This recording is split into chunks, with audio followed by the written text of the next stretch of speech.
नमस्कार, मैं हूं मृत्युंजय कुमार झा और बाजार आज और कल में आपका स्वागत है। इस खास शो के जरिए रोज की तरह हम आपको बताते हैं आज का मार्केट का पूरा एक्शन और साथ ही कल कहां पर एक्शन दिखेगा, कल के लिए क्या आपकी रणनीति होनी चाहिए, इन तमाम मुद्दों पर बातचीत होती है। तो आज के इस खास शो में हमारे साथ जुड़े हैं जी बिजनेस के मैनेजिंग एडिटर अनिल सिंघवी। हमारे साथ एक खास मेहमान है सुदीप बंदोपाध्याय और साथ ही मेरी पूरी रिसर्च टीम यहाँ पर मौजूद है, जिसमें देवांशी बताएंगी आज के मार्केट का पूरा एक्शन, पूजा से जानेंगे एलएनटी में तेजी की क्या वजह है और कुशल बताएंगे कि भारतीय इंफ्राटेल के कैसे नतीजे रहे हैं और माइंट्री के नतीजों का अनुमान आखिर है क्या। संदीप बताएंगे एचयूएल में गिरावट की वजह और आशीष से जानेंगे विक्स में गिरावट के क्या मायने हैं। लेकिन सबसे पहले देखते हैं कि आज पूरे दिन मार्केट में किस तरह का एक्शन रहा है। तो वीकली एक्सपायरी के दिन आज बाजार में अच्छी रौनक देखने को मिली। निफ्टी आज 9,300 के पार बंद होने में कामयाब रहा, 9300 के ऊपर बंद हुआ। सेंसेक्स में भी करीब 500 अंकों की तेजी आज देखने को मिली है। निफ्टी बैंक भी 550 अंकों से ज्यादा तेजी के साथ 20,200 के पार बंद हुआ है। मिड कैप शेयरों में भी अगर हम देखें तो मिड कैप शेयरों में भी आज शानदार तेजी का माहौल रहा। चलिए आगे बढ़ेंगे, लेकिन उससे पहले आपको बताते हैं कि आज के मार्केट में एफआईआईज और डीआईआईज ने कितनी खरीदारी या बिकवाली की है, ये आंकड़ा जरा आप देख लें। तो एफआईआईज यानी विदेशी संस्थागत निवेशकों ने कैश मार्केट में 115 करोड़ रुपए की बिकवाली की है। वहीं डीआईआईज यानी घरेलू संस्थागत निवेशकों ने 338 करोड़ रुपए की बाइंग की है, खरीदारी की है।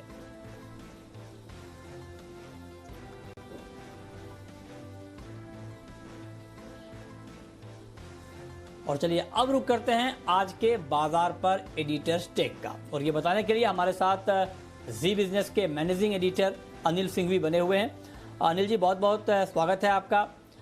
बाजार में आज हमने तेजी देखी, वीकली वायदा की एक्सपायरी बहुत अच्छी रही। ये मजबूती मार्केट को आखिर मिल कहां से रही है?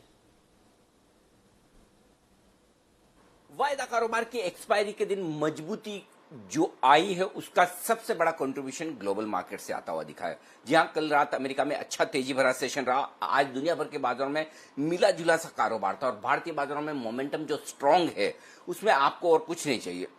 भले बड़ी तेजी ना हो चलेगा, हमें सिर्फ इतना चाहिए कि बाहर के बाजार बहुत खराब ना हो।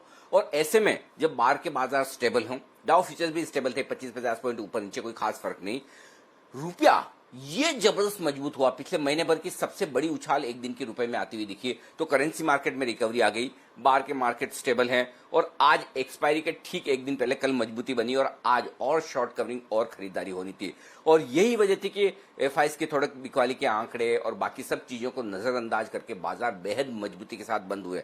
एक इंटरेस्टिंग चीज जो मैं आज आपको बता दूं कि 7610 का 24 मार्च को जो लो बनाया है बाजार ने क्लोजिंग बेसिस पर, अब तक की इस फॉल की सबसे नीचे की क्लोजिंग थी। वहां से आप लगभग 1700-1800 पॉइंट ऊपर आ चुके हैं नॉन स्टॉप। पहली चीज। दूसरी चीज, अब तक के ये इस रिकवरी की हाईएस्ट क्लोजिंग आपको मिली है 93 को पार, 9313, 9313, ये अब तक की हाईएस्ट क्लोजिंग मिली है। इसका मतलब साफ है कि बाजार में स्ट्रेंथ जबरदस्त है, खरीदारी हो रही है, हर डिप का फायदा उठाकर ट्रेडर्स खरीदारी कर रहे हैं, इन्वेस्टर्स खरीदारी कर रहे हैं और ग्लोबल मार्केट से भी सपोर्ट आता हुआ दिख रहा है। तो एक बेहतरीन ट्रेडिंग सेशन जहां सहारा मिला दोनों ही, शॉर्ट कवरिंग का भी और फ्रेश खरीदारी का भी। दिन के हाई पॉइंट के नजदीक जाकर हुए हैं बाजार आज बंद। ओके, तो एक बेहतरीन ट्रेडिंग सेशन आप देखने को मिला है। लेकिन आज के इस बेहतरीन ट्रेड में कौन कौन सी ऐसी खबरें रहीं जिन खबरों के दम पर सेक्टर में हमने एक्शन देखा है, और ये बताने के लिए हमारे साथ देवांशी आशर मौजूद हैं। बताइए देवांशी।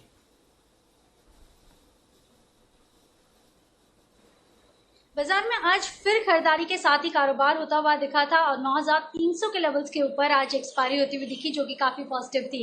इंडाइसेस की बात करें तो आज आईटी सेक्टर में अच्छी खरीदारी आती हुई दिखी है। मिड कैप स्टॉक्स हो या फिर बड़े लार्ज कैप स्टॉक्स हो, यहाँ पे अच्छी खरीदारी दिखी। एनआईटी टेक, टीसीएस, इन्फोसिस, माइंडट्री, ये सभी स्टॉक्स में अच्छी खरीदारी दिखी। साथ ही बैंकिंग स्टॉक्स आप देखिए, ओवरऑल फाइनेंशियल स्पेस आज पॉजिटिवली ट्रेड करता हुआ दिखा था। इसमें भी अगर आप देखें तो Kotak Mahindra bank, ICICI bank, साथ ही एचडीएफसी बैंक, फेडरल बैंक, ये सारे स्टॉक्स थे जहां पे हरे निशान में के साथ ट्रेड होता हुआ दिखा।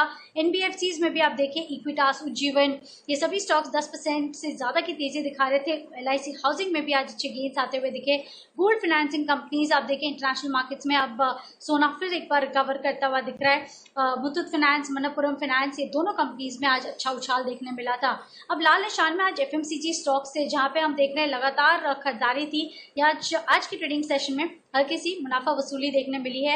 और आज देखिए एचयूएल, जिस तरह से पेरेंट कंपनी के नतीजे आए, गाइडेंस यहाँ से नहीं दी है कंपनी ने, थोड़ा सा स्लो डाउन देखने मिला है और इसी के चलते एचयूएल में आज लाल निशान के साथ ट्रेड होता हुआ दिखा। मेरिको आप देखिए लाल निशान के साथ ट्रेड होता हुआ दिखा। कोलगेट, जुबिलेंट फूड जैसे स्टॉक्स हैं जहां पे आज अच्छी बिकवाली होती हुई दिखी। और साथ ही अगर दूसरे लूजर्स पर नजर करें या लाल निशान में, येस बैंक हमने देखा आज लाल निशान के साथ ट्रेड करता हुआ दिखा था। टाइटन में आज लाल निशान में के साथ कारोबार हुआ है। बायोकॉन और एचडीएफसी लाइफ, ये कुछ स्टॉक्स थे जहां पे आज के दिन में फ्रेश शॉट्स मार्केट्स में बनते हुए दिखे। लेकिन ब्रॉडर मार्केट्स की बात करें तो आज अच्छी खरीदारी बाजार पर आती हुई दिखी थी। ओके, तो ये था खबरों के दम पर सेक्टर में एक्शन। लेकिन अब रुक करते हैं आज के खास मेहमान सुदीप बंदोपाध्याय जी का। सुदीप जी, बहुत बहुत स्वागत है इस खास कार्यक्रम में। मेरा आपसे सवाल ये होगा, हालांकि कोरोना की चिंता अभी दुनिया में हावी है, लेकिन उसके बाद भी अब मार्केट ने धीरे धीरे रफ्तार पकड़ना शुरू कर दिया है, तो बाजार की इस तेजी को क्या आप टिकाऊ मानते हैं? क्या लगता है आपको ये तेजी सस्टेन करेगी? देखिए, कुछ हद तक हम लोगों को लगता है कि तेजी सस्टेन करेगी। इसका मुख्य कारण ग्लोबल मार्केट से जुड़ा हुआ है।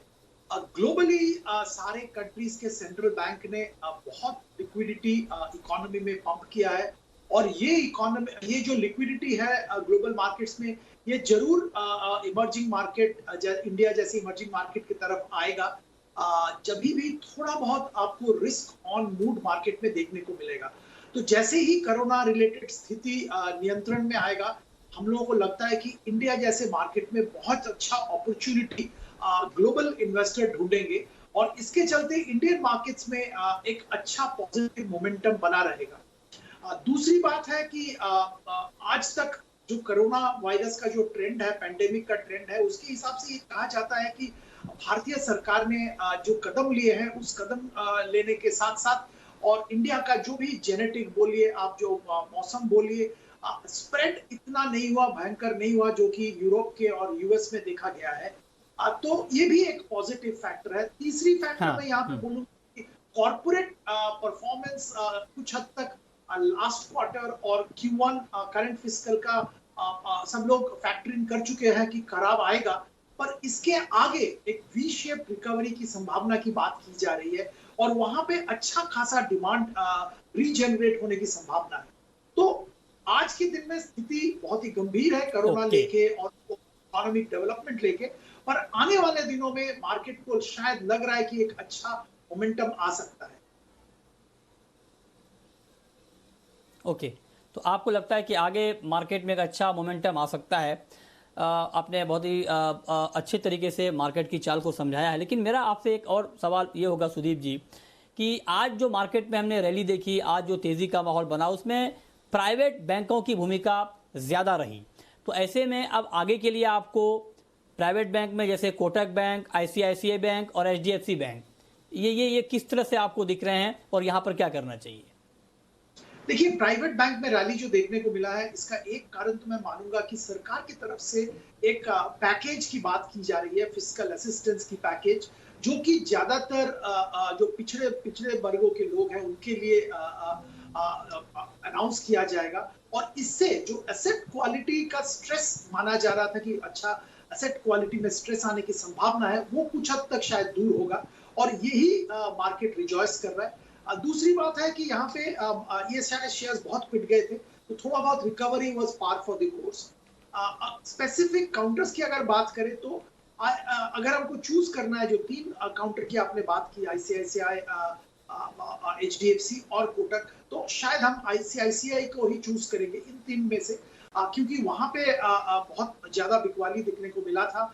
और इसका एक कारण था वो कमोडिटी ट्रेड लेके जो शंका था, कुछ कमोडिटी ट्रेडर का लॉस ऑफ फंड्स, तो उसको लेके भी था। बट हम लोगों को लगता है कि इसमें इतनी बड़ी कुछ बात नहीं है, तो आईसीआईसीआई में खरीदारी की जा सकती है, पर हमारी सलाह होगी छोटे मझोले बैंक में ध्यान देने। ओके,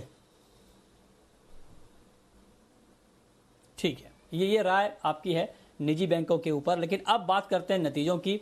आज भारतीय इंफ्राटेल ने चौथी तिमाही के नतीजे जारी किए हैं। ये नतीजे कैसे रहे हैं, ये बताने के लिए हमारे साथ है कुशल गुप्ता। बताइए कुशल।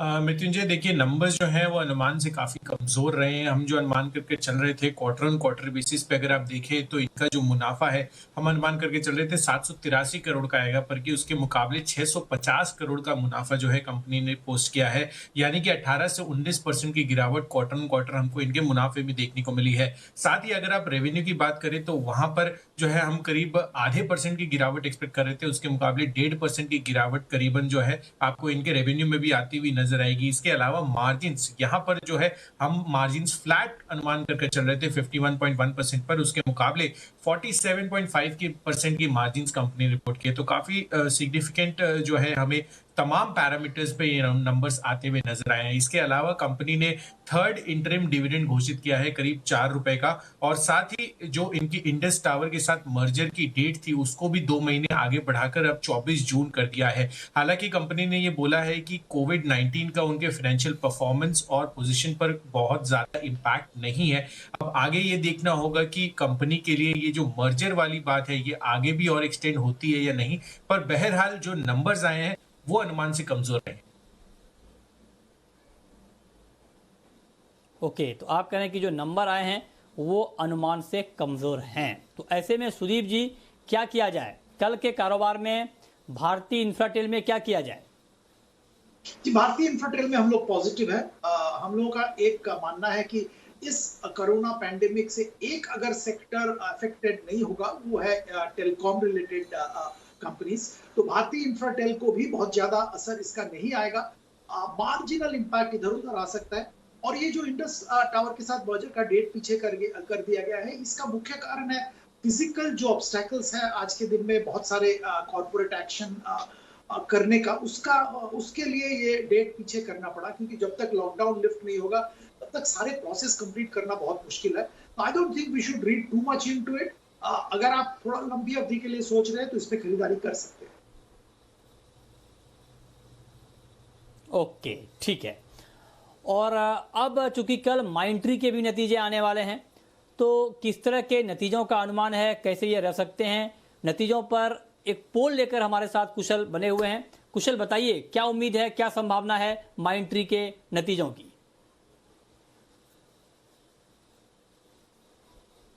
फ्लैट से पॉजिटिव साइड पर रह सकते हैं मृत्युंजय माइंट्री के नंबर्स। इनफैक्ट मुनाफा जो है वो करीब 2.5% बढ़कर 202 करोड़ रुपए का कंपनी पोस्ट कर सकती है। इसके अलावा कंपनी की जो डॉलर आए हैं वहां पर बहुत ज्यादा बढ़त नहीं है, करीब 1% की बढ़त के साथ 27.8 करोड़ डॉलर जो है वो कंपनी रिपोर्ट कर सकती है। साथ ही कंपनी की मार्जिन अगर आप देखें तो वहां पे 60 बेसिस पॉइंट्स की बढ़त हम अनुमान करके चल रहे हैं, क्योंकि रुपए में जो डेप्रिसिएशन हुई है और साथ ही कंपनी के खर्चों में जो ट्रैवल कॉस्ट में जो कटौती आई है उसका सीधा इंपैक्ट और असर जो है वो मार्जिन को सहारे में कन्वर्ट होता हुआ नजर आएगा। इसके अलावा कंपनी का जो ट्रैवल एंड हॉस्पिटैलिटी वर्टिकल है वहां पर करीब 16-17% इनके कुल आय का ये हिस्सा बनता है, जो पर्टिकुलरली कोविड की वजह से सबसे ज्यादा इंपैक्टेड हुआ है। तो उसको लेकर मैनेजमेंट क्या कमेंट्री करती है कल आने वाले नतीजों में, ये देखना काफी इंपॉर्टेंट होगा।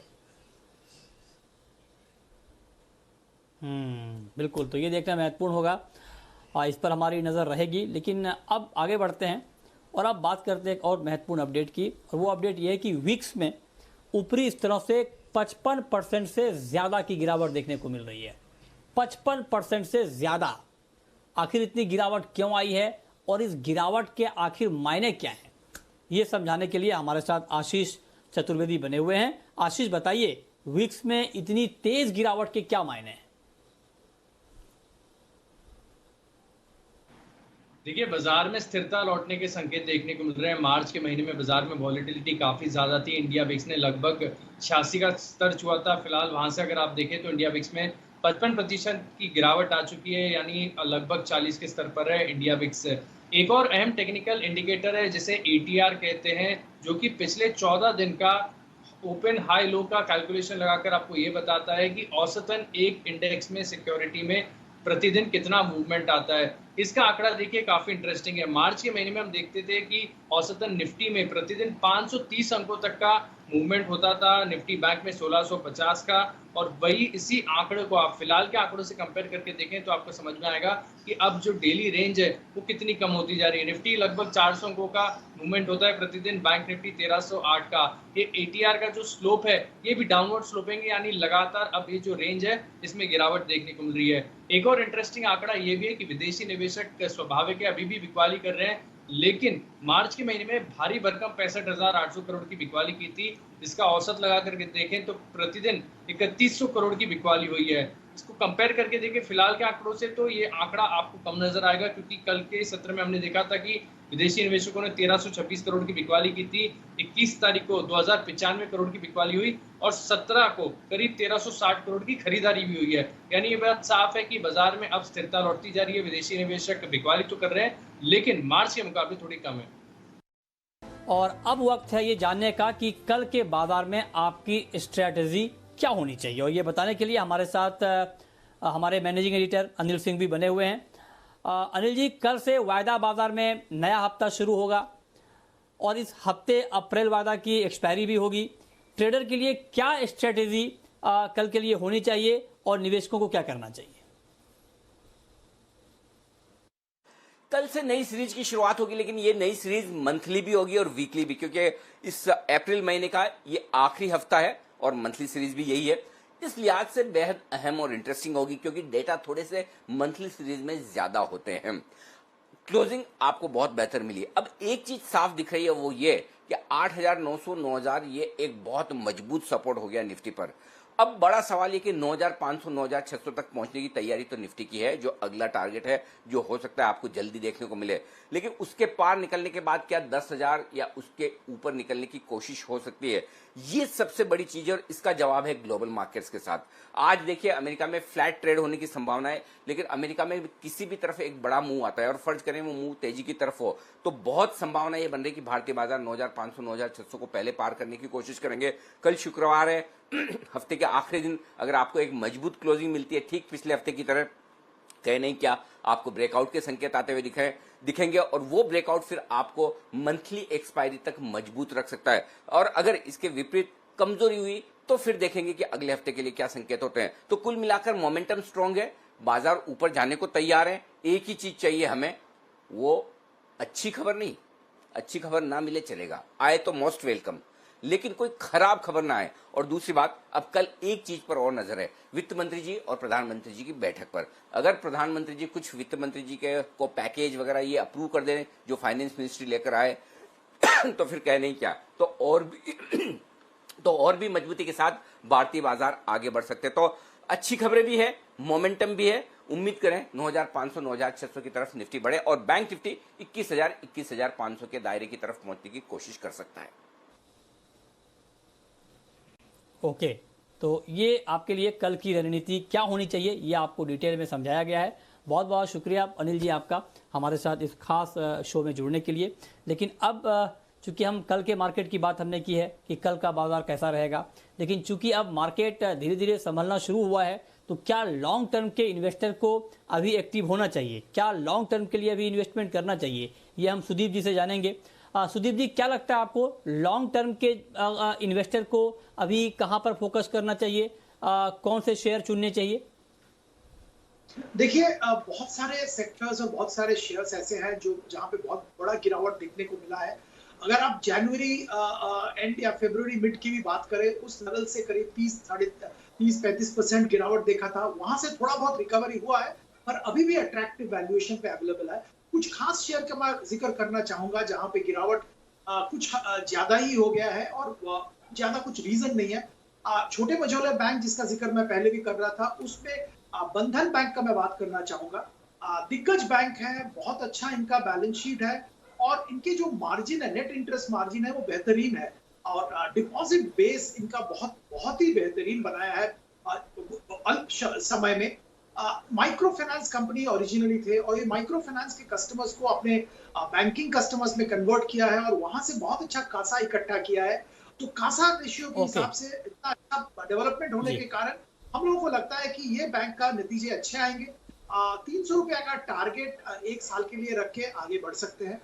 दूसरा शेयर जिसका मैं जिक्र करना चाहूंगा, SBI लाइफ इंश्योरेंस कंपनी में भी गिरावट देखने को मिला है, पर हम लोगों को लगता है कि एक ये क्षेत्र है जो आने वाले दिनों में बहुत अच्छा चलेगा। लॉन्ग टर्म पोटेंशियल इंडिया में वैसे भी अच्छा था और ये कोरोना वायरस पैंडेमिक होने के बाद इंश्योरेंस पेनिट्रेशन बढ़ने की संभावना रहेगी। SBI लाइफ 800 रुपया का टारगेट रख के खरीदारी की हम सलाह देंगे। तीसरा कंपनी जिसका मैं जिक्र करूंगा, फार्मास्यूटिकल क्षेत्र में दिग्गज कंपनी सन फार्मा। कुछ US FDA रिलेटेड दिक्कतें पहले थी और अब US FDA से बहुत तुरंत सारे अप्रूवल्स आ रहे हैं, क्लियरेंस आ रहे हैं, इसके चलते प्लस इनका डोमेस्टिक बिजनेस स्ट्रांग है, बाकी जियोग्राफीज में भी स्ट्रांग बिजनेस है। ओवरऑल वैल्यूएशन के लिहाज से बहुत अच्छा लग रहा है। यहाँ पे 600 रुपया का टारगेट रख के खरीदारी की जा सकती है। ओके, तो ये आपको लॉन्ग टर्म के शेयर बताए गए हैं जहां पर आप लंबे समय के लिए निवेश कर सकते हैं।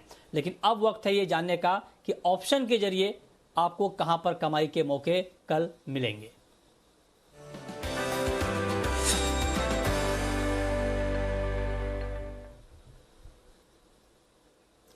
और ऑप्शन की स्ट्रैटेजी बताने के लिए हमारे साथ हैं एक्सिस सिक्योरिटीज के राजेश पालविया। राजेश जी, बहुत बहुत स्वागत है आपका। बताइए, कल के कारोबार में ऑप्शन के जरिए कहां पर कमाई के मौके बन सकते हैं? गुड इवनिंग मृत्युंजय जी। देखिए, जिस तरीके से आज एक्सपायरी हुई है, काफी अच्छे नोट पे हुई है और हम 90 to 100 के ऊपर डिसाइसिवली क्लोज करके बंद हुए, तो ये एक पॉजिटिव साइन है। और जिस तरीके का सेटअप है, जो डेटा बन के आ रहा है अब नेक्स्ट वीकली सीरीज के लिए या आप बोले मंथली सीरीज का जो 30 अप्रैल को एक्सपायर होगी, तो उसमें हमें लगता है कि मार्केट 9400 9500 के लिए अटेम्प्ट करेगा। तो करंट लेवल पे हम 9400 का कॉल बाय करने की सलाह देंगे, जो कि 120 रुपए के आसपास क्लोज हुआ था। उसमें 95 रुपीज का स्टॉप लॉस रखेंगे और हमको लगता है इसमें टारगेट जो बनना चाहिए 165 से 175 नेक्स्ट एक या दो ट्रेडिंग सेशन में देखने को मिलेंगे।